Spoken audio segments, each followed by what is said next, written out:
What's up, pro wrestling fans? Welcome to the Nation's Corner. I am front row as usual. Joining me is the greatest truck driver of all time, Tony Justice, all the way from Mongrovian Mike, and Mission Pro Wrestling co-owner, Brian Cervantes. What's up, people? What's going on in here? What's up? I hope that Sex Find Info washed their hands before they entered the room. Whatever that is. Yeah. How's everybody doing? I better not find you boys whacking in my shed. Doing great. Just spent the whole day volunteering at the Salvation Army today. Nice. Good feeling. Along with everyone else from Mission Pro. So that's awesome. Yeah, I saw the pictures. You guys had a nice turnout. The whole team was out there today, huh? Yep. That's awesome. It was cold there, though. I saw you guys all bundled up. No, it's not that cold. It's actually pretty. I don't know what it is. About 60 degrees. Okay. Not bad. Not bad at all. Well, we are excited. We're looking forward to coming out to Texas this week. And, geez, just a few days, like 4 or 5 days now at this point. Mm-hmm. But Can't wait. I'm excited. We got like 15-ish from the nation going to descend upon San Antonio, eat all your barbecue, and just wreck the joint. All right, maybe go to Buc-ee's. Buc-ee's and barbecue. Yeah. There you go. Buc-ee's nice barbecue, Whataburger. And visit all your smoldering truck stops in the area. Yeah. So busy week this week. Last weekend I had Mrs. Front Row and I went out to WrestleCade, and I say this every year: if you have the opportunity to go to WrestleCade, do, because especially this year they made some changes to the way that they did crowd management, where they opened up 3 more big rooms and they spread everybody out, so there was lots of room for lines, and it just felt like a better overall environment. There was less waiting. The shows were great. The Super Show on Saturday had to have at least over 2,000 people. It was a packed room. People were standing up against the back wall.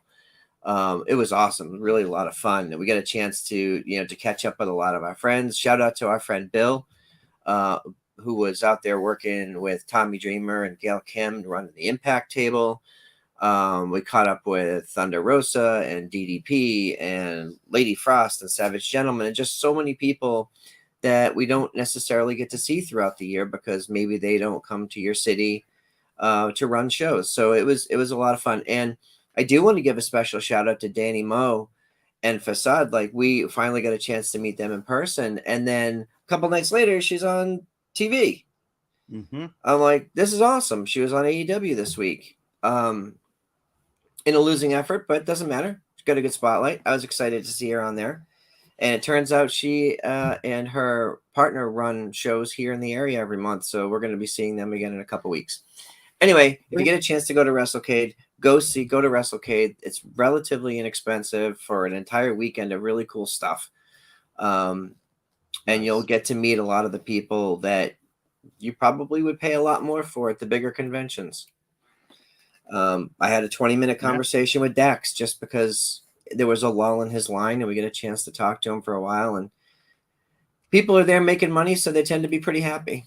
Anyway, a lot of stuff happened this week, and on our we as a group, we tend to talk a lot on the show and privately about hits and misses in wrestling. And one of the things that we've been focusing on a lot lately have been storylines, and that's not a new topic, but probably in the last few months, WWE, since the new Triple H and Stephanie era has begun, have really put a big focus on not only storylines, but Attitude Era booking. And from that, I mean everybody across the board, everybody on each show, NXT, Raw, SmackDown, even on the social media posts that they do, everybody is involved in some kind of short or long-term story that make you want to watch. And if you guys people who are watching in the Attitude Era will tell you, will confirm, like back then, a 2-hour Raw, like everybody was involved in a storyline and you wanted to know what was going to happen next. So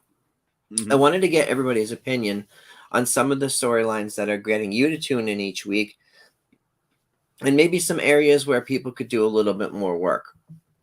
So let me start with you, Tony. All righty. Well, I will say the two best storylines going on across the board, of course, would be the Bloodline in WWE and MJF and AEW. Both of those stories hit some pretty good traction this week on television. So, and I'm sure we'll get to some of those today. But yeah, I mean, the Bloodline has been going strong for however long it's been going on now. I mean, dude, it's like they're just building a freaking empire with that storyline. And now with the addition of what they're talking about, they've been saying it for months and months and months with the possibility of The Rock coming to WrestleMania. They had a good discussion on Busted Open today about that, Ryan and Tommy, and they were talking about that and the possibilities of what if, and it's just they're WWE is doing a good job as of late of getting you tuned back in to stories like the Bloodline and other things going on within the WWE. The Bray Wyatt story's kicking off. That's a great storyline as well. But the MJF stuff in AEW, that's something to keep an eye on as well, especially what happened this past Wednesday on Dynamite. Yeah, and so one of the things so when we look at these storylines and we look at the storytelling that's happening, and Brian, you've spoken on this show and with us that you've recently started watching some WWE again because of the buzz and just to kind of take a look and see what all the hubbub's about. And for you, as someone who writes television, who writes long-term storytelling for a wrestling product, what are some of the things that you're seeing that are better now that might not have been, so great before? Well, first of all, they're telling a lot better stories. For one, that makes you want to tune in and watch what they're putting out. Not such predictable stories. But I noticed the last 3 weeks I've watched SmackDown. This is after being out for like 8 years watching SmackDown. Mm-hmm. So, I definitely have been able to. I really enjoy how they tell you the stories before they even get out there.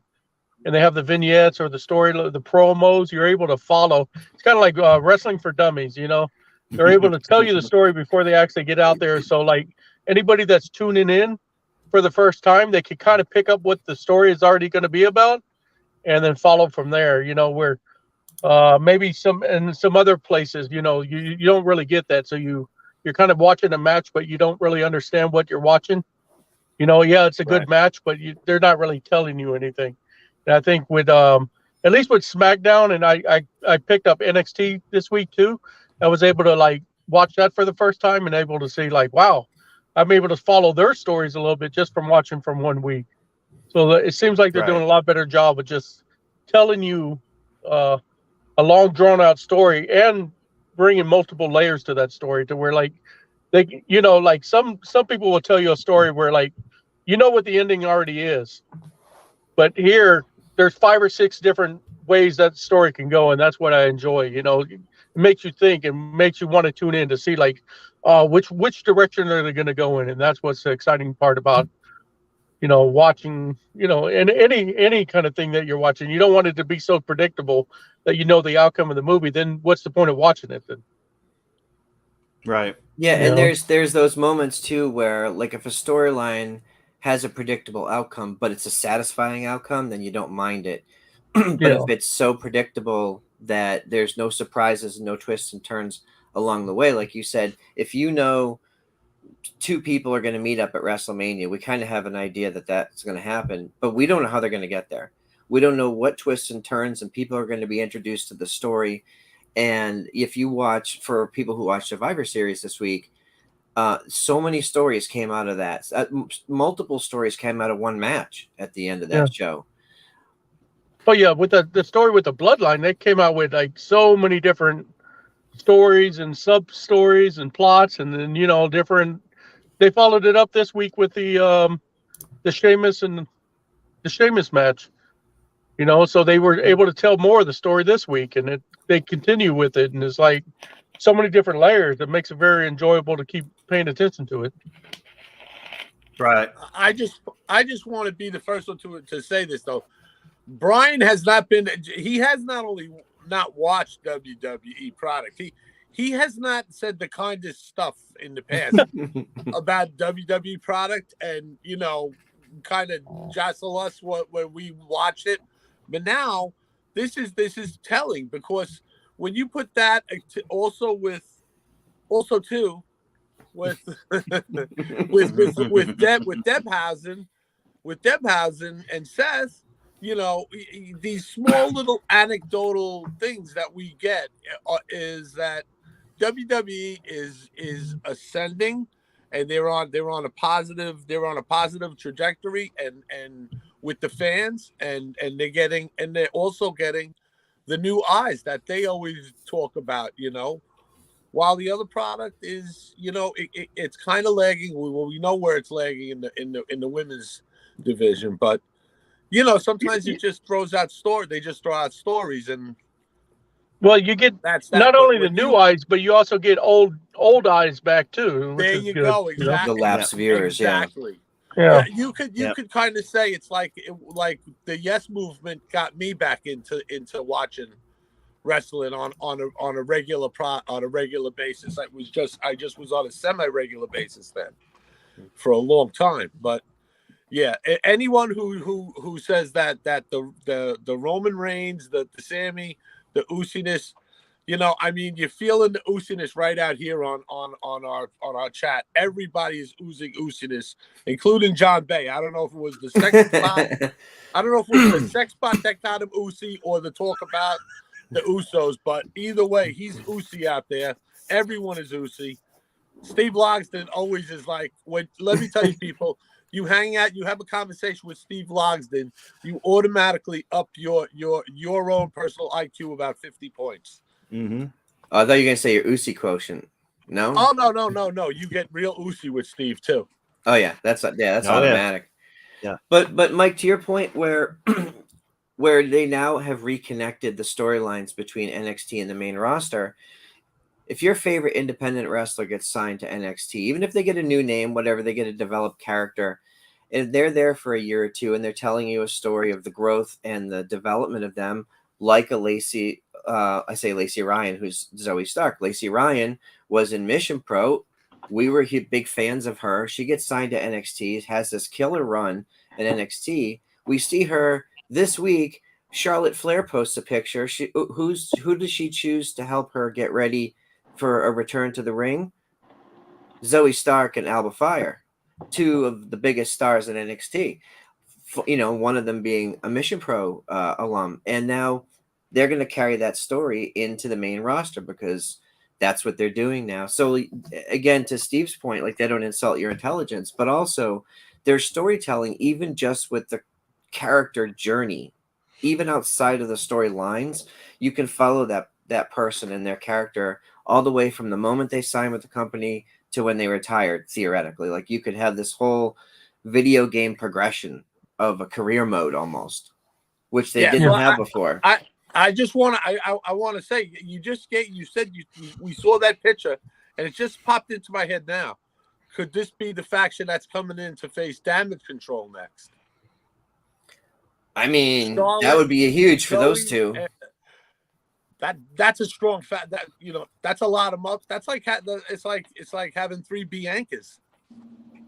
Yeah, they're it's all like three of them all are muscle. It's like all it's Mhm. like there's no weakness there, and if that happens, that'd be pretty cool. And I love Alba Fire. I feel that fire. Mm-hmm. Yeah, It's her awesome. feud with Mandy Rose, and I didn't even watch much NXT up until recently, but I watched the most recent I watched Halloween Havoc. I watched the most recent pay-per-views, and man, their feud was like next level. I wouldn't have thought Mandy capable of the physicality that she's been doing previous to her NXT run. But then Alba Fire just leveled her up. That's what she needed. That's what she needed is that people to bring her up, and she needed it. If there's any one person that needed to go back, I won't say down, to go back over to NXT, and hone their craft. And Mandy Rose gets like A++. I mean, Meltzer we should give a 7,000 stars. Yeah. Something I'd like to point out.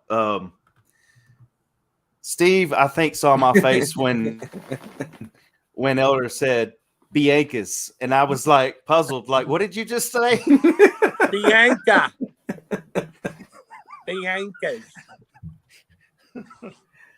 Okay. So also I Ashley wonder if says, Steve's gonna go see Metallica. Make fun of my Long Island Mongrovian accent.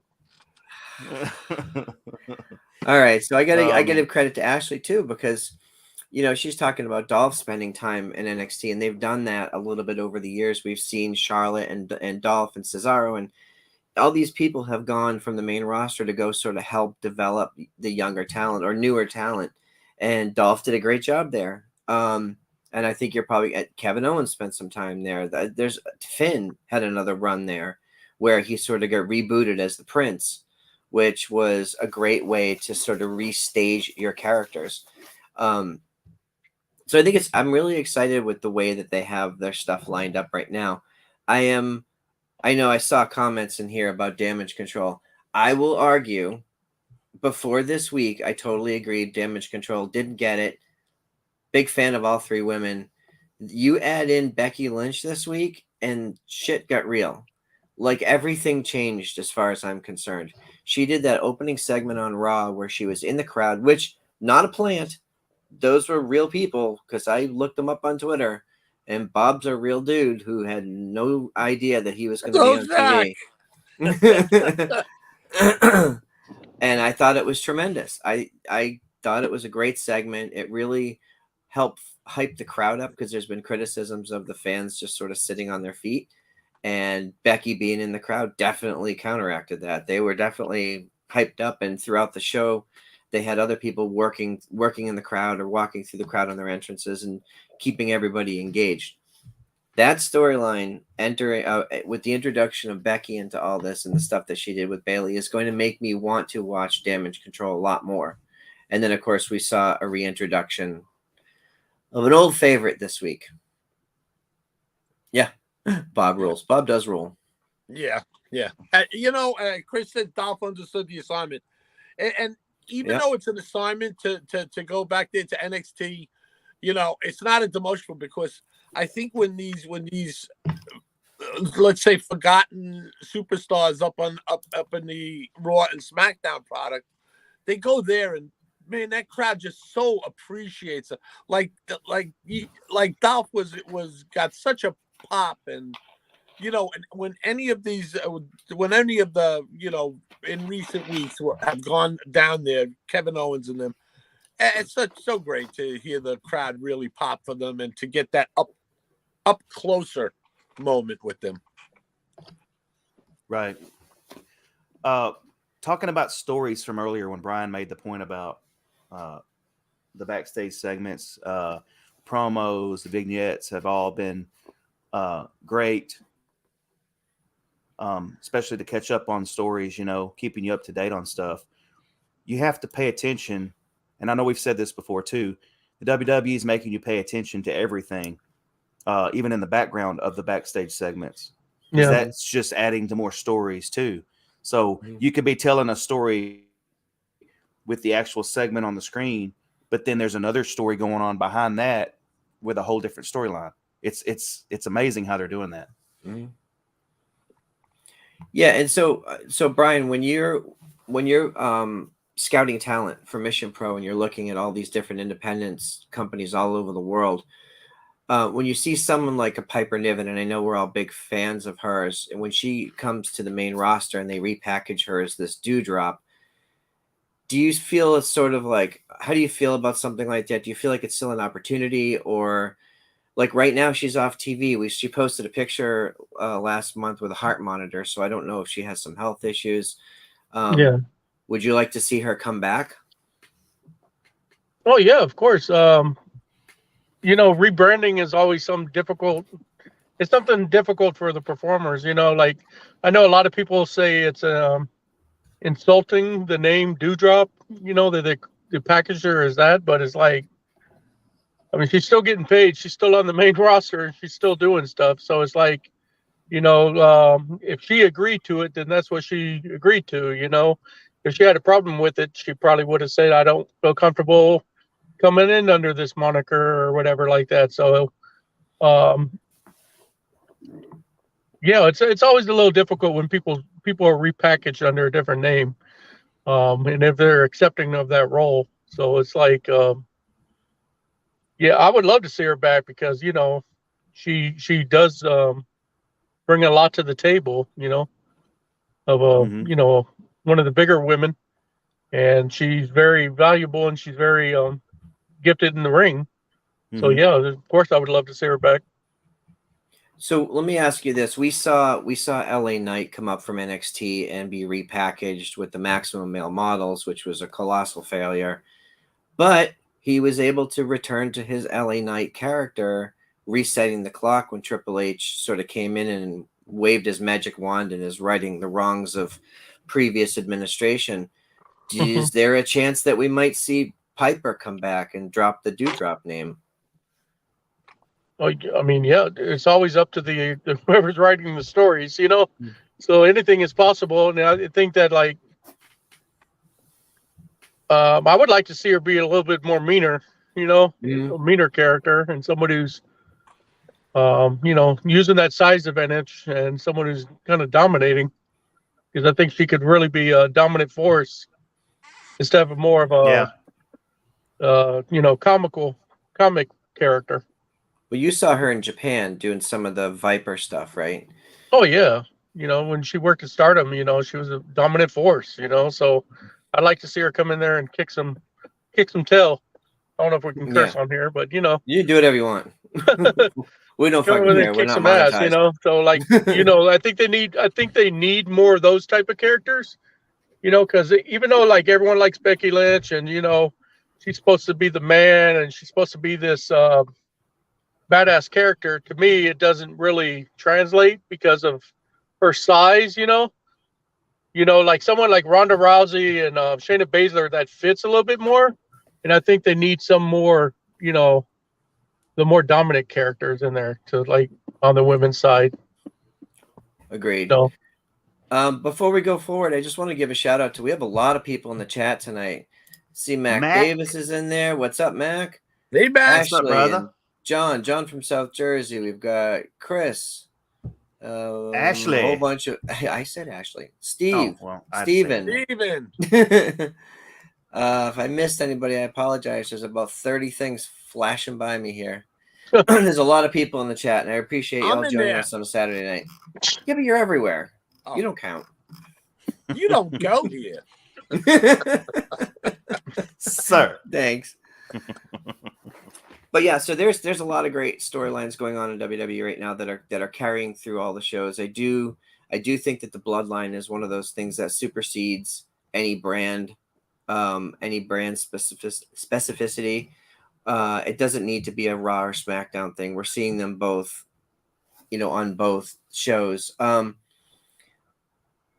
I feel like this week on SmackDown, they sort of overdid it with the Sammy saved our asses at the pay-per-view. Like, we've told that part of the story a couple times now. They kind of reinforced it again, and I feel like they're setting him up. But it was worth it for that double handshake. Oh yeah, 100%. It was, and they did it. They pulled it off. And they start to acknowledge the audience too, Yeah, and so one of the things I wanted to ask you guys, and then we'll move on from the Bloodline, but people keep saying that, Jay or Jimmy are going to turn on Sammy. There's one guy in the middle of the ring who never puts up the one, and his name is Solo. His name is Solo. I think at some point he's going to decide he doesn't want to be a little brother anymore, and he's going to go off and do his own thing, and he and Roman are going to have a come to Jesus moment. And that's the story that's going to be told down the road. Yeah. I was thinking about that today while I was listening to Busted Open. Thinking about that when they were talking about it, I was thinking, because I saw the I didn't get to watch SmackDown last night, but I saw the highlight where the Usos and Sammy were over here in this group, and they were all cutting it up, and then Solo was standing over there just kind of being what he normally does. So I can see something building. Just don't know what it is yet. And, like the Bloodline's been doing here lately, they keep you invested. They keep you going and wondering. And Sammy's been doing a great job. The story they told during the pay-per-view, during Survivor Series, that kept you invested throughout that whole pay-per-view. And it was a payoff at the end. And I don't know if I said it last week, but whenever that happened at the end, when Roman embraced Sammy and then Jay embraced Sammy, I had tears in my eyes. It was just it's because you're invested, It was just an awesome moment. Yeah. So yeah. Yeah, and so for Mike and Brian, we watched the post pay-per-view media scrum thing, and it was a very different experience from WWE than with AEW.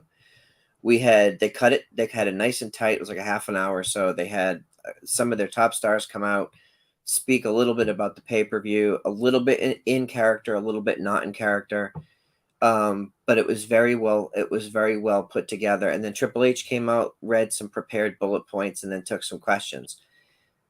What stood out? Because I know we all sort of watched this and dissected it. What stuck out to you from that scrum? Well, for me, first of all, there were no pastries. I did notice that. No muffins. Yeah. There was no pastries. The talent didn't even come out and berate their boss.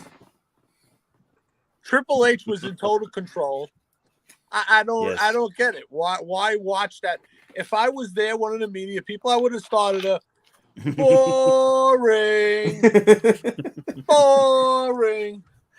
No, it was actually I know I'm just messing around. Obviously, it was run by a boss of a company who knows how to run a fucking media scrum. That's what it is. That's exactly what it is. He only lets out who he wants. He doesn't let them sit there and slouch and eat and slobber. They come out, they get their their story ahead, and they answer questions from whoever's picked from the media. And it was perfect. It really was. And it made me proud of Triple H. One of the things that we noticed, and this was something that Brian had said before the scrum started. Brian, what was the thing that you said that you were looking forward, you were hoping that they would have in the crowd? Oh, actual media. Right. And they did. Yeah. They had actual news outlets. No offense to like wrestling media, but they had a lot of professional, media there, which, made it feel more like they were asking more real legit questions. Yeah. Yeah, it lends an air of authenticity, and the way that the stage was set up, it looked like a very professional sports, whether it was an NFL post, like a post Super Bowl thing. Like it wasn't WrestleMania, but they had everybody set up, and Byron Saxton, to his credit, he's goofy on commentary and all that other stuff. He ran that extraordinarily professionally. And you notice he called Triple H Paul Levesque. And that told the audience, this isn't the character of Triple H. This is the executive. This is the guy that runs this part of the company. And he set the stage really well. There were some big differences throughout it. And even like you said, Mike, that the stars didn't berate anybody. They spoke within character, sort of, to a certain extent. And I'll say this, and this is okay. I'm gonna go on a quick rant. You fast forward to AEW, and Paige does a backstage with Renee. I'm sorry, Saraya. My bad. Saraya does a backstage with Renee, and she goes into this whole thing about how they put the match together and how Britt carried her through and how much respect she has for Britt. I'm like, well, that's fine for a podcast, but on your television show, why are you telling me all the backstage stuff?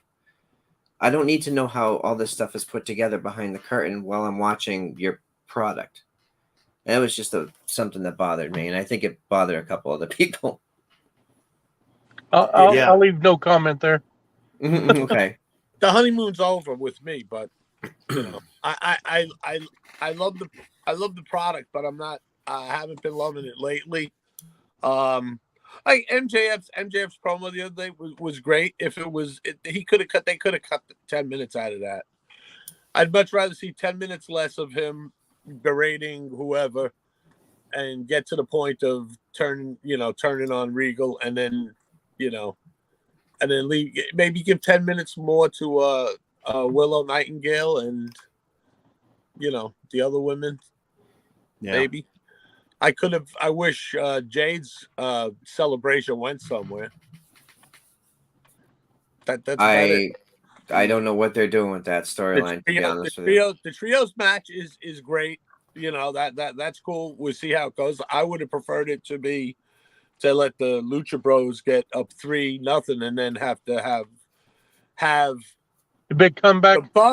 the Bucks and Omega, the sweeper, do the sweep.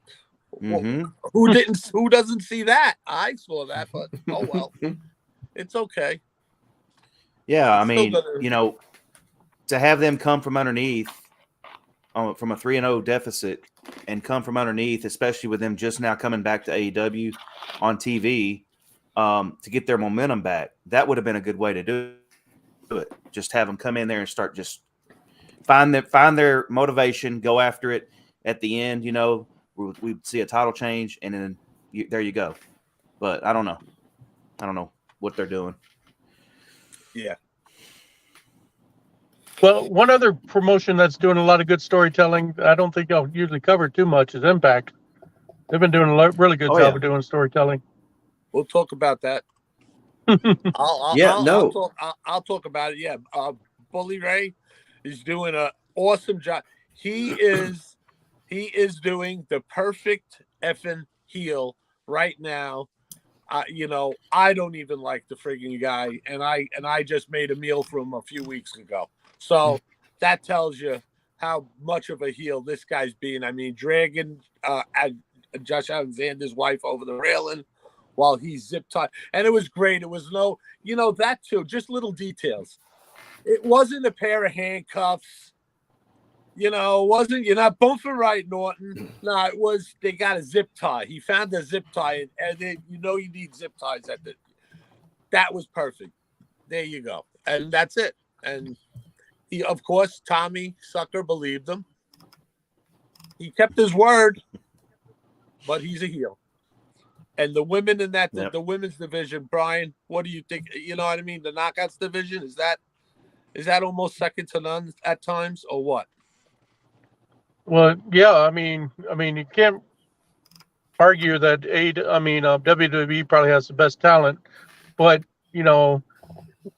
and WWE's given their women a lot of platform also. But right now, the amount of time that Impact gives the women to put on the matches and main event their shows is like second to none.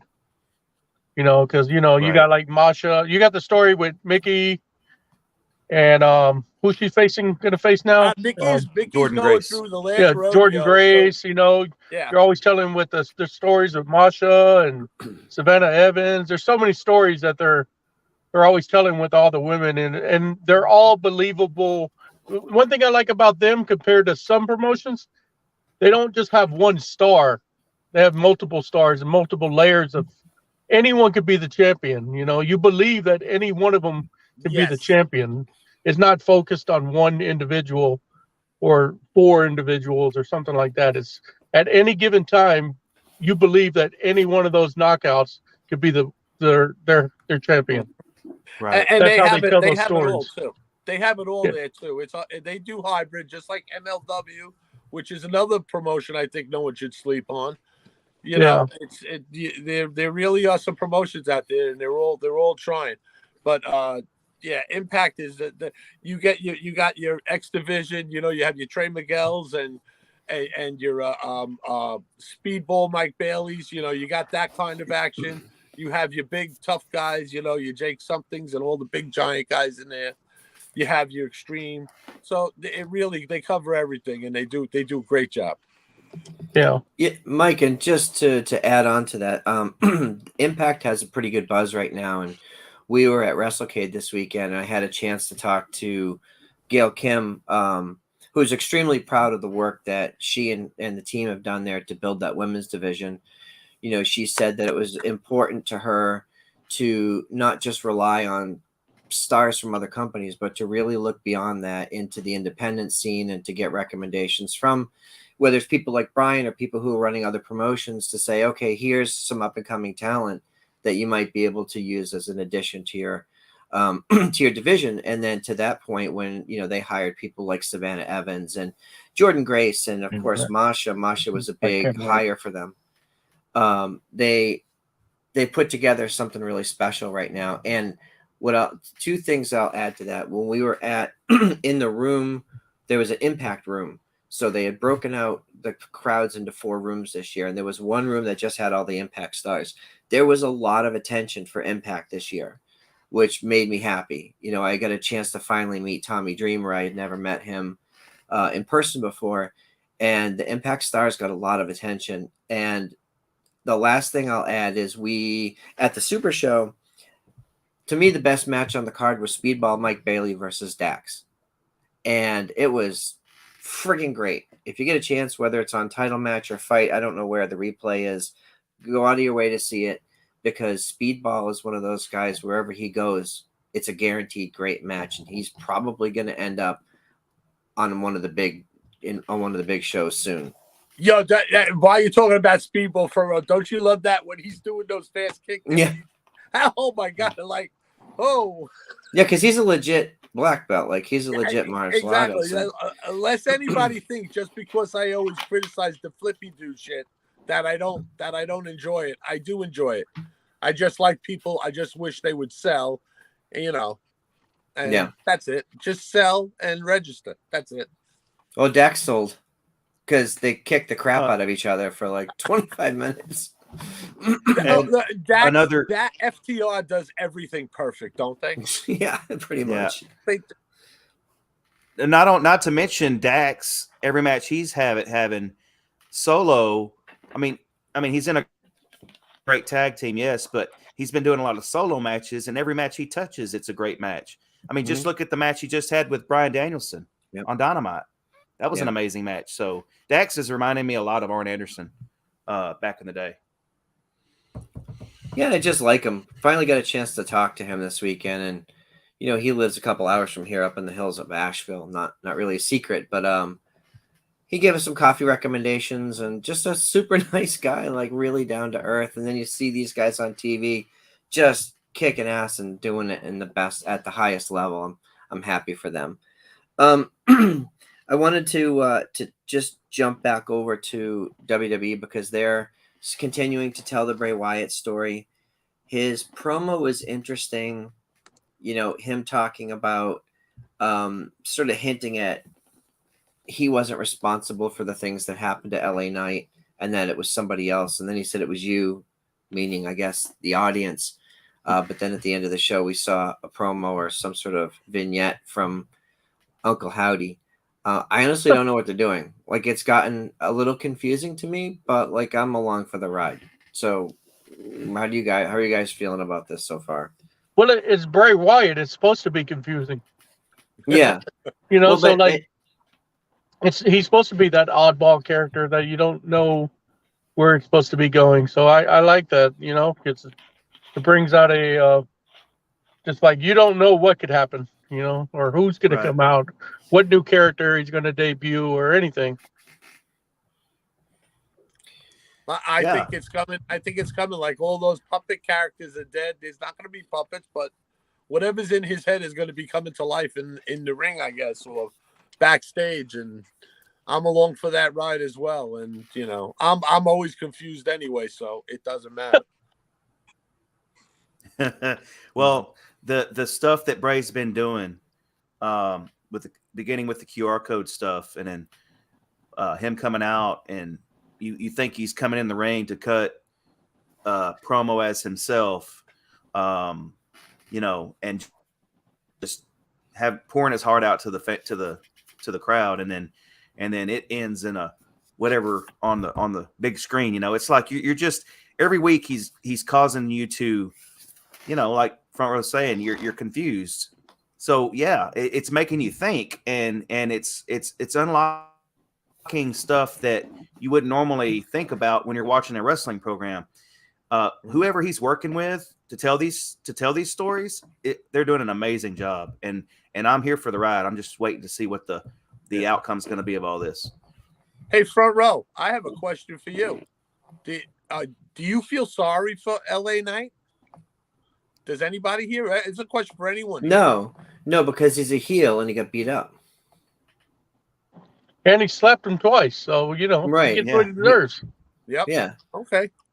I mean, it's like Holodead always says, fuck around and find out. Well, he found out. Yeah. That was it. And then when he's talking to the camera, is he talking to us or is he talking to who he has his eyes on? It's a good question. I don't know, but I know that, you know, it was advertised that WWE hired a long-term storyteller from the horror world to work specifically with Bray on this. So I think we're only seeing the beginning of chapter 1. So speaking of repackaging, how do you know that LA Knight's not going to be repackaged after all this? You know, True. We we don't might know. end up getting more of a Eli Drake type character, or even something crazier. You know, Maybe. Write him off TV for a month or two and bring him back repackaged. You never know. I know it's not hitting for me right now, and I hate to be that guy, but I am a big fan of the idea of Ronda Rousey. In execution, I'm not a big fan of what they're doing right now. Exactly.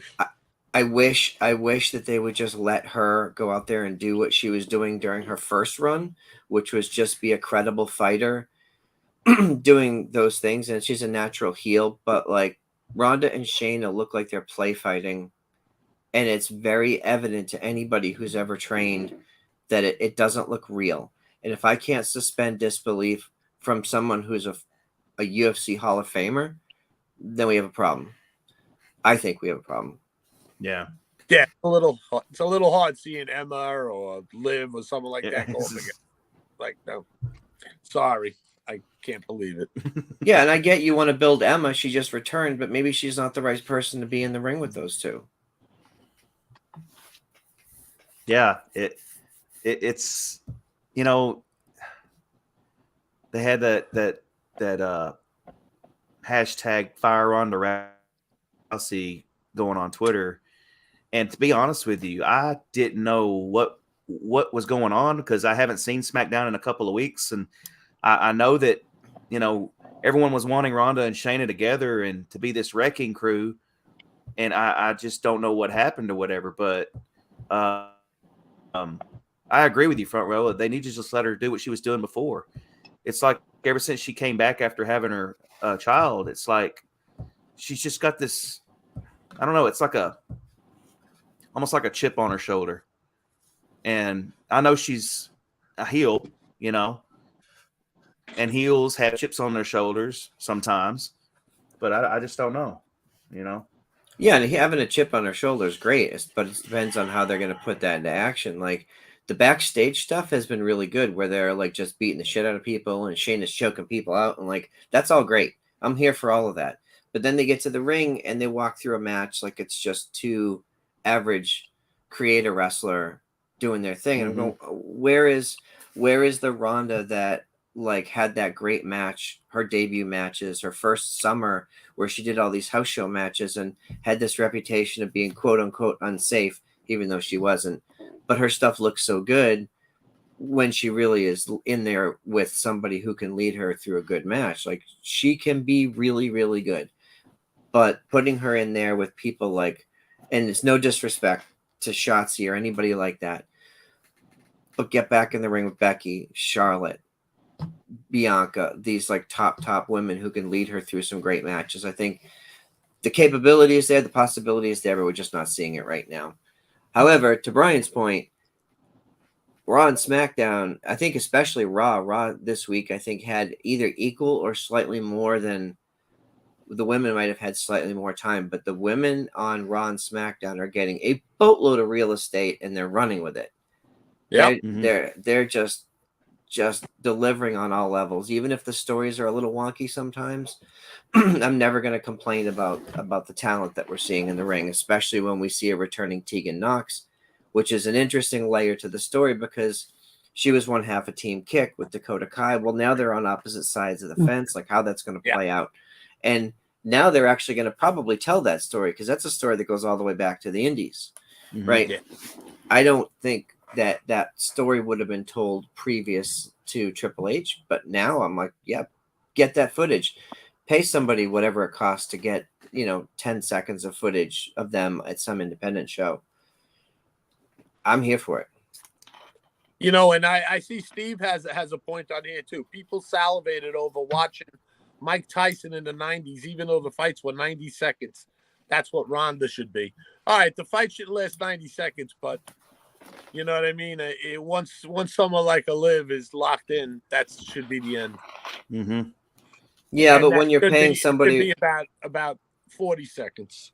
When you're paying somebody what you're paying Ronda, you don't main event a pay-per-view month after month with a 90-second match. I mean, well, then give us some of these squash matches then to make her look insane. I don't know. I kind of understand what's the Steve's point, and I know the match can't be 90 seconds, but yeah, give us. Let's get Lacey and Charlotte and. But Steve's point is good. You don't necessarily. That's not necessarily the main event of a pay-per-view. Exactly. But on Raw and SmackDown and house shows, Ronda should be running roughshod over everybody. Like I agree with Steve from the perspective of build up a win-loss record of just her damaging people. Every once in a while, somebody goes out on injury because Ronda beat the shit out of her at a house show. Not really. I don't want to see anybody get injured, obviously, but I'm talking from a storyline perspective. They can tell that story of how dangerous she is because she is legitimately dangerous, but we're just not seeing it on TV. So it's a good point, Steve. Right. It's true, and Chris too. Our homegirl Chris. The women in WWE get as much TV time as the men. It seems, and it's true. Yeah, it's damn true. It's damn true. How many? That's not even including picture in picture.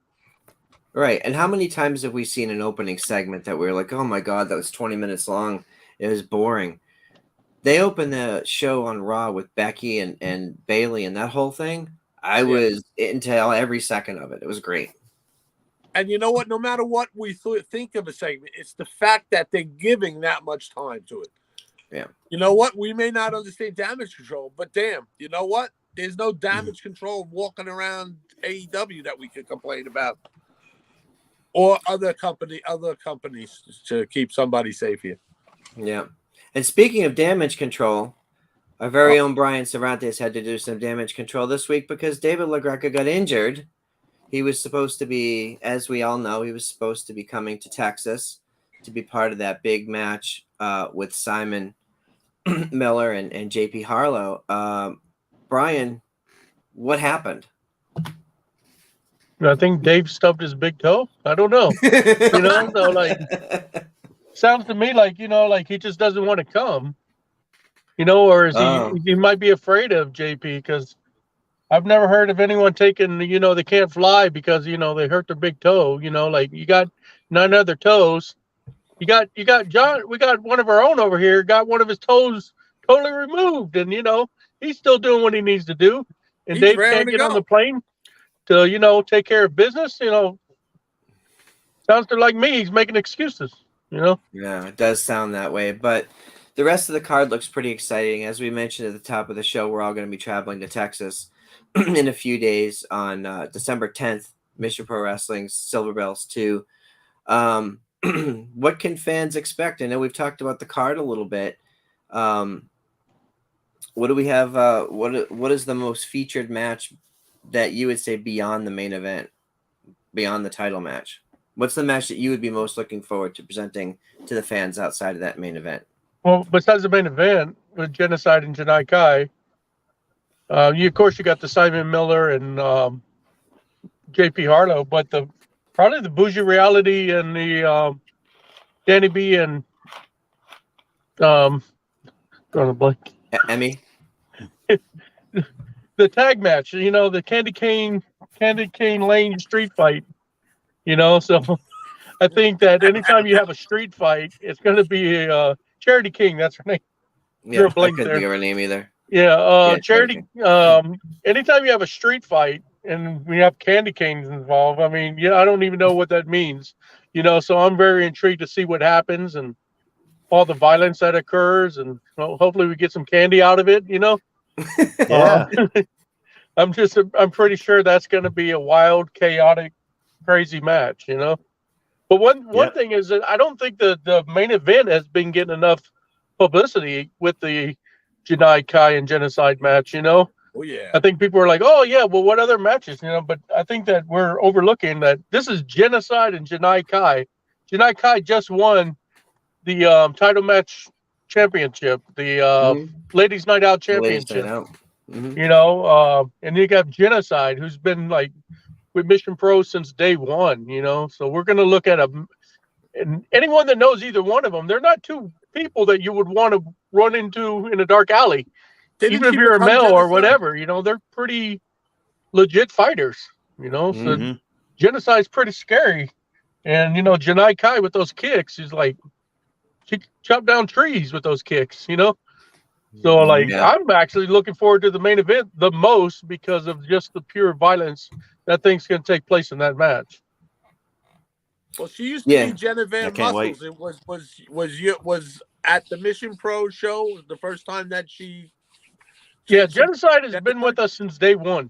She's been on almost every single show. I think she's been on all the regular shows. She just hasn't been on the Taco Festival shows and maybe the Oklahoma City shows, but she's been with us thick and thin. And, if anyone's going to, I put a poll up a couple weeks ago about who would be the face of Mission Pro. And I think Genocide's right up there, along with Maddie and Jasmine and, maybe Ray Shea Chanel. They've been there the whole time. And I think that, Genocide, she doesn't want to be, I won the championship and lost it in my first defense. But at the same time, Janai Kai is like, she's probably one of the fastest rising names in the indies right now. She's everywhere. She wrestles everywhere, and she's really exciting. So I think that matchup is going to be something that like both these women have something to prove. And then recently, Genocide just put out a post from 5 years ago, and how she put Janai Kai beat her 5 years ago and left her in a bloody mess. So if you'll check that out on it's on both of their Twitter feeds. So it's like, I don't think Janai Kai took that very kindly, and I think that she has something to go out there and prove. You might have beat me up 5 years ago when I first started, but I don't think you're the same result that's going to happen. Right. Yeah, and I think one of the things that we talked about this week too was that, especially in NXT right now, we're seeing a lot of Mission Pro alumni, people that have come through your doors who you've helped sort of get a spotlight. I just pulled the poster because I have the signed poster from Hell Hath No Fury, and we have the main event was Thunder Rosa versus Lindsay Snow, but you had Big Swole, La Rosa Negra, Roxy, who's now Roxanne Perez, versus Jenna Van Muscles. There's your point, Tony. This was probably the last time she was billed, I think, as Jenna Van Muscles. Yeah. So that's what I was saying. Yeah, Jenna Van Muscles created. And then the next month she was Genocide in Mission Pro. Yeah, we had Cora Jade on that same show. We had the girl from Toxic Attraction was on that show. We had, tons of women come through Mission Pro. They're not on the big times. And hopefully we lose a lot more just getting signed. Well, that begs the question now. So there are some folks on this coming card that I'm not as familiar with, but they might be on our TV more regularly next year. And as next year rolls around and you're scouting more and more talent for all the shows for 2023, history will tell us that a lot of those people are going to be moving on to bigger and better things, thanks to the spotlight that you guys give them. Yeah, I mean, that's one of the jobs that we do is we go and search all these, indie shows and shows that are very hard to watch sometimes, and scouting for talent and just trying to find the right ones. And I think that in the next couple of months, you're going to see a lot of new women come through Mission Pro, and they probably won't be at Mission Pro very long because they're probably going to get signed. So we want to be able to like say, like, hey, we helped find that person, Oh yeah. and give them a platform, and then hopefully they, get signed and be able to make a living out of this business. Yeah, it's crazy because on my wall here, which you guys can't see, but I'll post a picture of it. I have almost probably 80% of the Mission Pro posters. And if you look at the list of people that have come through the doors, it's a who's who of people who are in the biggest promotions doing some big things right now. It's really crazy. So it's a testament to everything that you and the team have done. And we're obviously proud sponsors. We're proud to sponsor you for 3.5 years now. And we're moving into 2023. I expect that will continue. So thanks for the opportunity to allow us to be part of the Mission Pro family. Oh, it's our pleasure. All right, guys, it is coming up on 8:00. I'm very hungry. I know that You're hangry. Are you I'm hangry? hangry. I'm getting hangry. That's how he's going to end the show. We got to go because I got to eat. Yeah, I'm hangry. that's it. That's it. I'm pissed. No, there's no have a storyline Snickers. to it or anything. Just simple and sweet. I just got to go eat, so we got to Have a go. Snickers here. Yeah, that's it. That's it. So I'm looking forward to some Whataburger and some barbecue and some wrestling and What a Friends, with cigars. friends. All of it. All of it. I'm here for all of it. In the All wrestling right, shop. guys. I'm excited. Yes, that's right. We got to go to the wrestling shop. I'm excited. Awesome. I can't wait. Silver bells. And if you're not able to come to Texas and join us, make sure you check out Mission Pro Wrestling Silver Bells 2 on December 10th on Title Match Network, 6 p.m. local time, I believe is bell time, right? 6 p.m. Central. Yes. So We'll have a pre-show match about 5:40, so you'll be able to watch sign in about 5:40, so you can catch the pre-show. Awesome. Brian, thanks as always for your time. Mike, Tony, appreciate you guys as always. Everybody, have a great week. We are going to see y'all We next love you, week. Zor. Where can people find you guys? Oh, almost forgot about the socials. Tony, where can people find you? Yeah, on man. socials? You can find me at Tony Justice, AJFA. And if you're a Metallica fan, and I know you are, and I know you're excited because they just released a new song this past week, you know what that means. Ooh. I do not like the new song. Mike? Oh. Ooh. Oh. Hot take. Hot take. Hot take. Well, I'm Mongrovian Mike.